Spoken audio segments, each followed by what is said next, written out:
ಪ್ರಾಪಂಚಿಕ ಬದುಕಿನಲ್ಲಿ ಮಾನವನ ನಿಜವಾದ ಕರ್ತವ್ಯಗಳೇನು?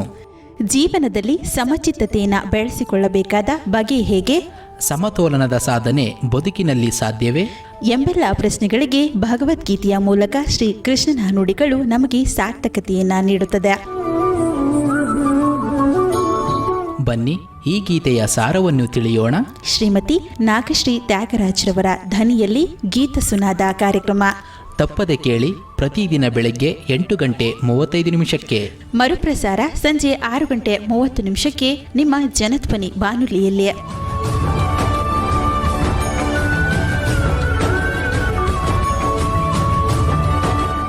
ಓಂ ಶ್ರೀ ಕೃಷ್ಣ ಪರಬ್ರಹ್ಮಣೇ ನಮಃ.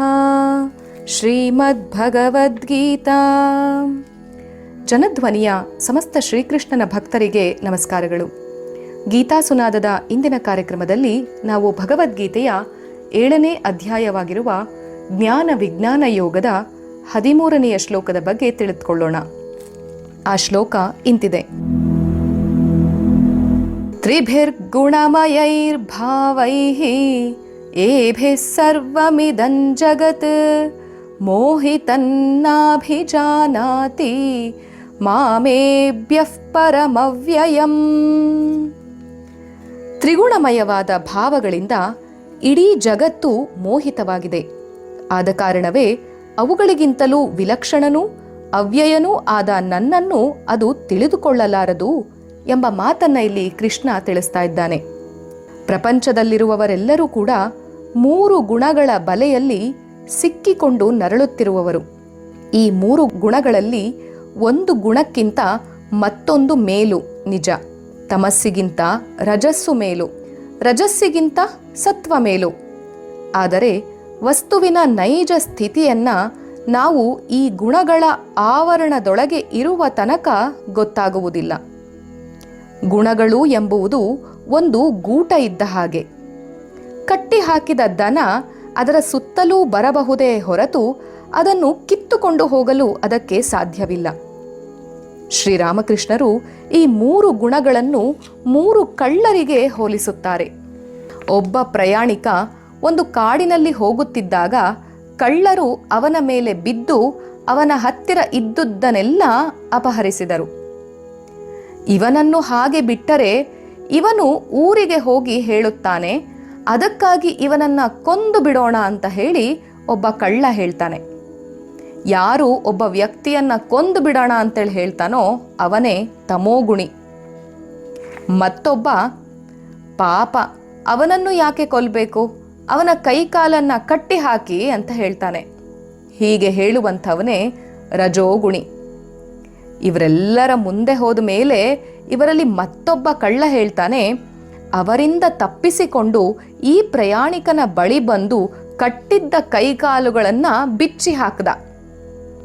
ಆತನಿಗೆ ಊರಿಗೆ ಸೇರಲು ದಾರಿ ತೋರಿದ.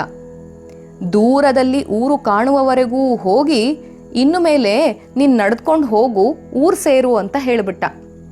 ಪ್ರಯಾಣಿಕ ಇವನಿಗೆ ಕೃತಜ್ಞತೆಯನ್ನು ತೋರುವುದಕ್ಕಾಗಿ ನನ್ನ ಮನೆಗೆ ಬಾ, ನೀನು ನನಗೆ ಎಷ್ಟೊಂದು ಉಪಕಾರ ಮಾಡಿರ್ತೀಯಾ, ನಾನು ನಿನಗೇನಾದರೂ ಕೊಡಬೇಕೆಂದಿದ್ದೇನೆ ಎನ್ನುತ್ತಾನೆ. ಅದಕ್ಕೆ ಆ ಕಳ್ಳ, ನಾನು ಸ್ವಲ್ಪ ಒಳ್ಳೆಯವನಿರಬಹುದು, ಆದರೆ ನಾನು ಆ ಕಳ್ಳರ ಗುಂಪಿಗೆ ಸೇರಿದವನು, ಊರಿಗೆ ಬರುವುದಕ್ಕಾಗುವುದಿಲ್ಲ, ಬಂದರೆ ಪೊಲೀಸ್ನವ್ರು ನನ್ನನ್ನು ಹಿಡ್ಕೊಂಡು ಹೋಗ್ಬಿಡ್ತಾರೆ ಅಂತಾನೆ. ಯಾರು ಹೀಗೆ ಹೇಳ್ತಾರೋ ಇವನೇ ಸತ್ವಗುಣಿ. ಇಲ್ಲಿ 3 ಜನ ಕಳ್ಳರೇ, ಆದರೂ ಕೂಡ ಆ 3 ಜನ ಕಳ್ಳರು ಕೂಡ ಒಂದೊಂದು ಸ್ವಭಾವವನ್ನು ಹೊಂದಿದ್ದಾರೆ. ಒಬ್ಬ ಅವನನ್ನು ಕೊಂದೇ ಹಾಕ್ಬಿಡೋಣ ಅಂತ ಹೇಳೋ ಅಂಥವನು ತಮೋಗುಣಿ. ಇನ್ನೊಬ್ಬ ಅವನನ್ನು ಕೈಕಾಲು ಕಟ್ ಹಾಕ್ರೋ, ಯಾಕರೋ ಕೊಲ್ಲಬೇಕು ಅಂತ ಹೇಳೋ ಅಂಥವನೇ ರಜೋಗುಣಿ. ಆದರೂ ಕೂಡ ಇನ್ನೊಬ್ಬ ಕಳ್ಳ ಬಂದು ಇವರೆಲ್ಲರೂ ಇಬ್ಬರು ಕಳ್ಳರು ಮುಂದೆ ಹೋದ್ಮೇಲೆ ಈ ಒಬ್ಬ ಕಳ್ಳ ಮಾತ್ರ ವಾಪಸ್ ಬಂದು ಅವನನ್ನು ಏನು ಕಟ್ಟಾಕಿರೋ ಅವನನ್ನು ಬಿಡಿಸಿ, ಹೋಗು ನೀನು ಊರು ಹೋಗಿ ತಲುಪು ಅಂತ ಹೇಳಿ ಕಳಿಸ್ಕೊಡ್ತಾನಲ್ಲ, ಅವನು ಸತ್ವಗುಣಿ. ನಾವು ಕೂಡ ಹಾಗೆ, ಎಲ್ಲರೂ ಕಳ್ಳರೇ. ಆದರೆ ಇರುವ ಕಳ್ಳರ ಒಂದು ಗುಂಪಿನಲ್ಲಿ ತಮೋಗುಣಿಯಾಗಿದ್ದೇವೆಯೋ, ರಜೋಗುಣಿಯಾಗಿದ್ದೇವೆಯೋ, ಸತ್ವಗುಣಿಯಾಗಿದ್ದೇವೆಯೋ ಎಂಬುದನ್ನು ನಮಗೆ ನಾವು ಕಂಡುಕೊಳ್ಳುತ್ತಾ ಸಾಗಬೇಕು ಅಷ್ಟೆ. ಪರಮಾತ್ಮನಾದರೋ ಈ ಗುಣಗಳಿಗಿಂತ ಬೇರೆ. ಅವನಿಗೆ ಗುಣದಲ್ಲಿರುವುದೆಲ್ಲ ಕಾಣುವುದು. ಆದರೆ ಗುಣದೊಳಗೆ ಇರುವವರಿಗೆ ಪರಮಾತ್ಮ ಗೊತ್ತಾಗೋದಿಲ್ಲ. ಶ್ರೀರಾಮಕೃಷ್ಣರು ತೆರೆಯ ಹಿಂದಿರುವ ವ್ಯಕ್ತಿ. ಒಳಗಿನಿಂದ ಕಿಂಡಿಯ ಮೂಲಕ ಎಲ್ಲವನ್ನ ನೋಡ್ತಾರೆ. ಆದರೆ ಹೊರಗೆ ಇರುವವರಿಗೆ ತೆರೆಯ ಹಿಂದಿರುವವರು ಕಾಣುವುದಿಲ್ಲ ಎಂಬ ಉದಾಹರಣೆಯನ್ನ ಕೊಡ್ತಾರೆ. ಅವನು ಗುಣಕ್ಕೆ ಅತೀತ. ಗುಣದಲ್ಲಿರುವವರು ಅವನನ್ನ ತಿಳಿದುಕೊಳ್ಳಲಾರರು. ಮತ್ತು ಅವನು ಅವ್ಯಯ, ಯಾವ ಬದಲಾವಣೆಯೂ ಕೂಡ ಇಲ್ಲದವನು. ಈ ಪ್ರಪಂಚದಲ್ಲಿರುವುದೆಲ್ಲ ದೇಶ, ಕಾಲ, ನಿಮಿತ್ತದಲ್ಲಿ ಬದ್ಧವಾಗಿದೆ. ಬದ್ಧವಾಗಿರುವುದೆಲ್ಲ ಬದಲಾವಣೆ ಆಗುತ್ತಿದೆ. ಇಲ್ಲಿ ಯಾವುದೂ ಕೂಡ ಬದಲಾವಣೆ ಆಗದೇ ಇರಲಾರದು. ಕೆಲವು ಬೇಗ ಬದಲಾವಣೆ ಆಗುತ್ತವೆ, ಮತ್ತೆ ಕೆಲವು ನಿಧಾನವಾಗಿ ಬದಲಾಯಿಸುತ್ತವೆ. ಅಂತೂ ಎಲ್ಲವೂ ಕೂಡ ಬದಲಾಯಿಸುತ್ತಲೇ ಇರುತ್ತವೆ. ಪರಮಾತ್ಮನಿಗಾದರೋ ಈ ಬದಲಾವಣೆ ಅನ್ನುವಂಥದ್ದೇ ಇಲ್ಲ. ಅವನು ಬದಲಾವಣೆಗೆಲ್ಲ ಒಂದು ಆಧಾರ. ಕುಂಬಾರನ ಚಕ್ರ ಒಂದು ಅಡಿಗಲ್ಲಿನ ಮೇಲೆ ಕುಳಿತು ತಿರುಗುತ್ತಿದೆ. ಆದರೆ ಅಡಿಗಲ್ಲಾದರೋ ಯಾವ ಬದಲಾವಣೆಯೂ ಇಲ್ಲದೆ ಅದು ಗಟ್ಟಿಯಾಗಿ ನಿಂತಿದೆ. ನೀರಿನ ಮೇಲೆ ಇರುವ ಮೀನು ನೆಲದ ಮೇಲೆ ಇರುವುದನ್ನು ತಿಳಿದುಕೊಳ್ಳಲಾರದು. ಅದು ನೀರನ್ನು ಬಿಟ್ಟು ನೆಲಕ್ಕೆ ಬರುವಂತೆಯೇ ಇಲ್ಲ. ಹೀಗಿರುವಾಗ ಅದು ತಿಳಿದುಕೊಳ್ಳುವುದು ಹೇಗೆ? ನಾವೆಲ್ಲ ಹಾಗೆ ಗುಣದ ನೀರಿನಲ್ಲಿ ವಾಸಿಸುವ ಮೀನುಗಳಂತೆ. ಅದನ್ನು ಬಿಟ್ಟು ಬಂದಲ್ಲದೆ ನೆಲದ ಮೇಲೆ ಇರುವುದನ್ನು ತಿಳಿದುಕೊಳ್ಳಲಾರೆವು. ನಾವು ಅದನ್ನು ಬಿಟ್ಟು ಬರುವಂತೆಯೇ ಇಲ್ಲ ಎಂಬ ಅಂಶವೇ ಇಲ್ಲಿ ಮುಖ್ಯವಾಗಿ ಹೇಳ್ತಾ ಇರುವಂಥದ್ದು. ಹಾಗಾಗಿ ಪ್ರಕೃತಿಯ 3 ಗುಣಗಳಿಂದಾಗಿ ಮನುಷ್ಯನ ಮನಸ್ಸು ಭ್ರಮೆಗೊಳಗಾಗುವುದರಿಂದ ಅದಕ್ಕೆ ಪರಮಾತ್ಮನ ದರ್ಶನ ಆಗ್ತಾ ಇಲ್ಲ. ಮನುಷ್ಯನು ಶರೀರ, ಮನಸ್ಸು ಮತ್ತು ಬುದ್ಧಿಗಳಲ್ಲಿಯೇ ತಾದಾತ್ಮ್ಯವನ್ನು ಬೆಳೆಸಿಕೊಂಡು ಪಡಬಾರದ ಕಷ್ಟವನ್ನು ಪಡ್ತಾ ಇದ್ದಾನೆ. ಭ್ರಮಿತನಾದವನಿಗೆ ಕಂಬವು ಪುರುಷನಂತೆ ಕಾಣ್ತಾ ಇದೆ. ಇದು ಸತ್ಯ. ಎಲ್ಲಿಯ ತನಕ ಅಲ್ಲಿ ಪುರುಷನೇ ಕಾಣುತ್ತಾನೋ ಅಲ್ಲಿಯ ತನಕ ಅವನಿಗೆ ಸ್ವಲ್ಪ ಕೂಡ ಕಂಬ ಅನ್ನುವಂಥದ್ದು ಕಾಣೋದಿಲ್ಲ.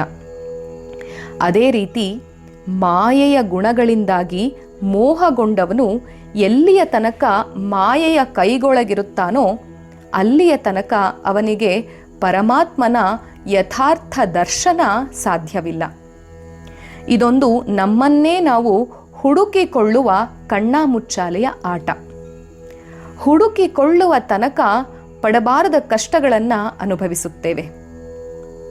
ಮನಸ್ಸು ಬುದ್ಧಿಯನ್ನ ಆವರಿಸಿರುವ ಮಾಯೆಯ ಈ ಆವರಣ ಶಕ್ತಿಯನ್ನ ಭಗವಂತ ಮುಂದಿನ ಶ್ಲೋಕಗಳಲ್ಲಿ ನಮಗೆ ನೀಡ್ತಾ ಇದ್ದಾನೆ. ಹೀಗೆ ತಿಳಿಸಿರುವಂಥ ಆ ಭಗವಂತ ಮುದ್ದುರಾಮನ ಮೂಲಕ ಯಾವ ಪದ್ಯ ಸೂಕ್ತ ಅನ್ನೋದನ್ನು ತಿಳಿಸ್ತಾನೆ ಅನ್ನುವಂಥದ್ದನ್ನು ಇದೀಗ ಗಮನಿಸೋಣ.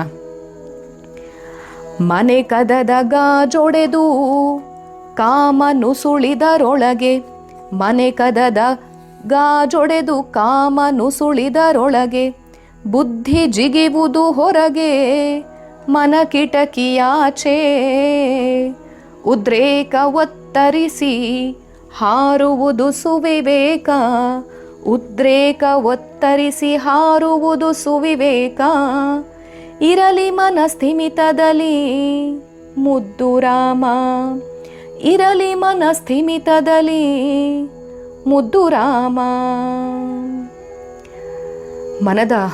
ಮನೆಯ ಒಂದು ಕದದ ಗಾಜು ಒಡೆದ್ರು ಕಾಮ ನುಸುಳಿದ್ರೆ ಬುದ್ಧಿ ಆ ಒಂದು ಕಿಟಕಿಯಿಂದಲೇ ಹೊರಗೆ ಜಿಗಿದು ಬಿಡುತ್ತೆ.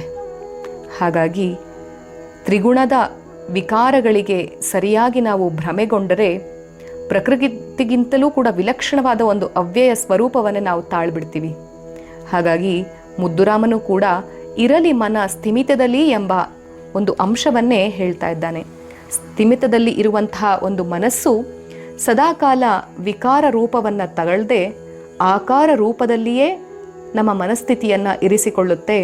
ಯಾವಾಗ ಮನಸ್ಥಿತಿ ಒಂದು ಒಳ್ಳೆಯ ರೂಪದಲ್ಲಿ ಇರಿಸ್ಕೊಳ್ತೀವೋ ಆಗ ಜೀವನದ ಪರಿಸ್ಥಿತಿಯು ಕೂಡ ಸುಧಾರಣೆ ಆಗ್ತಾ ಹೋಗುತ್ತೆ. ಆ ಸುಧಾರಿತವಾಗಿರುವಂತಹ ಒಂದು ಬದುಕಿನ ಒಂದು ಪರಿಸ್ಥಿತಿ ಸದಾಕಾಲ ಹಸನಾಗಿರಲಿ ಅನ್ನುವಂಥದ್ದೇ ಮುದ್ದುರಾಮನ ಮಾತು ಕೂಡ. ಹಾಗಾಗಿ ಅತ್ತ ಕಡೆ ಸದಾ ನಮ್ಮ ಚಿತ್ತ ಹರಿಯಲಿ ಎಂಬುವಂಥದ್ದೇ ಮುದ್ದುರಾಮನ ಮಾತು ಮತ್ತು ಕೃಷ್ಣನ ನುಡಿಗಳು. ಸರ್ವಂ ಶ್ರೀ ಕೃಷ್ಣಾರ್ಪಣಮಸ್ತು. ಶ್ರೀ ಗುರುಭ್ಯೋ ನಮಃ. ಹರಿ ಓಂ.